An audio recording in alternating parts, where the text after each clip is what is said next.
would you look at that? I mean, all of my Blu-rays stacking up there. I need to get some new shelving. And I have plans to do that soon, but I just haven't gotten around to it yet. I'm too busy picking up Blu-rays that I don't need because I have an addiction. Speaking of which, I picked up some more Blu-rays. FYE had a sale recently where it was like 30% off or something like that. 20 or 30% off, something like that, of all of their used titles. So it's similar to the Go Hastings sales, really, except for if you know FYE, then you know, just like, actually, so not just except for, but just like Go Hastings, you know, FYE, you can get some pretty good deals there, and you get pretty good quality used titles. So you know that, like, what you get is going to be in good condition. You don't have to worry about that. You know what I mean? That's, I guess, what I'm trying to get out of here. Out of my head, out of my face, out of my mouth. I took advantage of that sale. You have to buy something like $35 worth of stuff in order to get free shipping. But hey, they had free shipping after a certain amount of money. So I spent $35, and I got... Actually, I think I spent about $37 total. But, you know, got it all shipped to me for free, which means that the price I paid for the Blu-ray itself was the price I paid total. So there's that one thing that is not like Go Hastings. You don't have to worry about the shipping for each item factoring into the cost like you do with Go Hastings. That was nice. And there were some titles in there that were actually really cheap. In fact, there was one that I paid about $1 for. I think it might have even been less than $1. But I'm not going to focus on prices today. I'm just going to say that I didn't pay more than, I think, $5.50. I think $5.50 was like the top price I paid for a Blu-ray here. It might have been $6. Everything else was either, it was like $5 or under, essentially. Some of them were like $2, some of them were $1, some of them were $3, some of them were $4, some were $5. But it doesn't matter. The point is, they were all really freaking cheap, and they were all used. So let's just get started with my favorite cheesy movie, disaster movie from the mid-90s, Outbreak. I love this movie. I don't know, I mean, disaster movies are almost always cheesy. Almost always. Exclusively. Like, all the fucking time. But one of my favorites from the mid-90s was Outbreak, and I think part of it is just because it was on TV all the time. And, you know, it's one of those movies that whenever it's on TV, it's like, sure, what the hell, I'll watch it. And, you know, you just start to grow fond of it after a while. There are certain scenes in this movie that are just some of the best scenes in any movie ever. I mean, honestly, the scene where he says, "With all due respect, sir," or "With all due respect, Colonel, fuck you, sir." That scene is so fucking brilliant. It's so cheesy. It's so over the top. It's fucking fantastic. It's exactly what you want to see in this kind of a movie. And I don't care if it's realistic or not. It doesn't matter to me if it's realistic or not. It's fantasy. It's obviously none of the things that happen in this movie are real or should be taken seriously. It's just, it's good cheesy fun. Alright?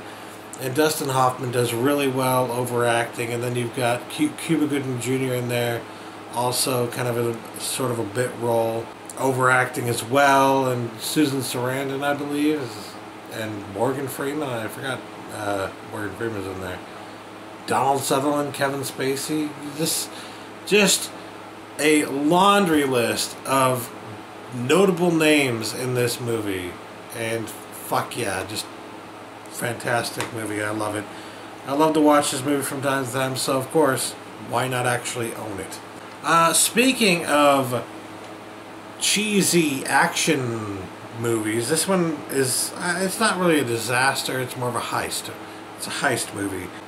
Speaking of cheesy action movies from the mid-90s that I love, even though they're not really that good, The Negotiator, starring Samuel L. Jackson. A fun movie to watch. Again, it's one of those movies that I watched because it kept coming on the same channels over and over and over again. And if you watch a movie enough, you just start to, grow a fondness for it, especially if it's one of those movies that if it's on, you'll just be like, fuck it, I'm going to keep this on. You know what I mean? And The Negotiator was very much one of those movies. This is the kind of movie that I could put in when I'm feeling sick or when I'm feeling under the weather, feeling tired, something like that, and I just want to lay down and watch a movie. The Negotiator, man.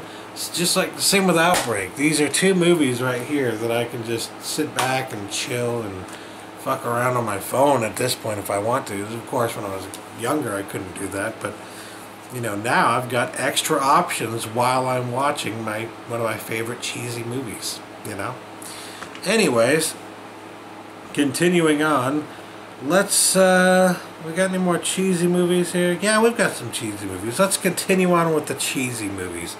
Cheesiness. It's a good thing. Alright. So, next up, we've got a cheesy horror movie that was actually pretty good. There were some aspects of it that were genuinely scary, that genuinely scared the crap out of me, like, shocked me. And what I like about it is that the scary moments, like the truly scary moments, are so few and far between that they're very effective. I love when a movie does that. A lot of people hate that. They're like, what the fuck? This is supposed to be a scary movie. Why am I not being scared by this movie every 5 seconds, And those are the people, oddly enough, that complain about there being too many jump scares in movies. It's like, there's too many jump scares in movies because of people like you who demand that they be scared every 5 seconds. There's no way to scare someone every 5 seconds without utilizing the jump scare several times. It's just fucking stupid. Don't demand something and then be upset when you're given it. I'm upset when I'm given that because I don't like movies like that. I like movies that are slow, that build, and that have tense moments and scary moments, like not liberally placed throughout, but like carefully placed throughout. So that's one of the reasons I like Drive, because it's not really a scary movie, but the tense moments are really tense because they happen few and far between. Just like in Case 39. Case 39, I will not lie, there are moments that are very much like, your traditional scary movie, right? Where every 5 or 10 minutes something happens that's supposed to be really scary, right? And they've got the jump scare element every now and then too. But the moments that are truly scary, the ones that are truly meant to make you go, what the fuck, are few and far between. There's maybe like 3 or 4 of them in the entire movie. It's, ultimately, the entirety of it is not very scary because it really starts out more as like a drama movie, a drama about a kid who is in a bad family situation, right?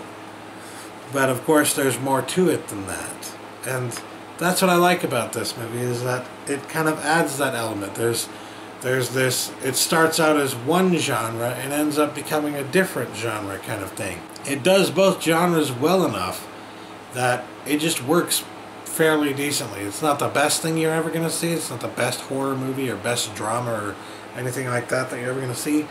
But it works. It does its job well enough that you're probably going to enjoy it. So yeah, I like Case 39. I think this one was like one of the cheaper ones. So fuck yeah, why not? I like it enough to watch it every now and then, Alright, now on to the other cheesy stuff. I guess we got Silent House here. Silent House is a remake. A remake of another horror movie. I believe the other horror movie was a foreign film. If it's not foreign, it's like made in the UK or something like that. Of the same name, mind you. There's a Silent House that is the original film, and then there's this Silent House, which is the remake that came out a few years ago. I originally watched this with Sean. It's kind of a found footage kind of movie, but it takes a different approach to found footage, and I really like that about it. I mean, granted, granted, it's just a remake of another movie, and maybe the original is better, but I didn't care. And I still need to see that movie, by the way. I didn't care because this particular copy that I got cost me less than $4. So it's like, you know what? If it's a movie that I saw that I liked, why not pick it up for that price? You know what I mean? And it came actually with the slipcover. I was shocked to find it came with the slipcover. So that's kind of nice. I believe it also came with the ultraviolet cut, but I don't know if it actually works. So yeah, maybe I'll give it to somebody to try at some point. But yeah, if you haven't seen Silent House, I would recommend checking it out. It's quite good. I think it's on Netflix. If it's not, then I'm sorry, but I believe it was on Netflix at some point. So yeah, Silent House. Pretty good found footage horror movie. Not the best, but it's alright, you know. I can't complain. I think I'm going to leave the rest for the next video. I'm going to split this up into 2 videos for this week because I got so much stuff from FYE for $37, mind you, that I just can't fit it all into one video. I don't want to fit it all into one video. I want to split it up into 2 videos. I don't know why. I'm just going to. So deal with it. I'll catch y'all tomorrow. Very sorry if you wanted to see the rest today, but you can see it all tomorrow. Thanks for watching. Catch you later. Peace.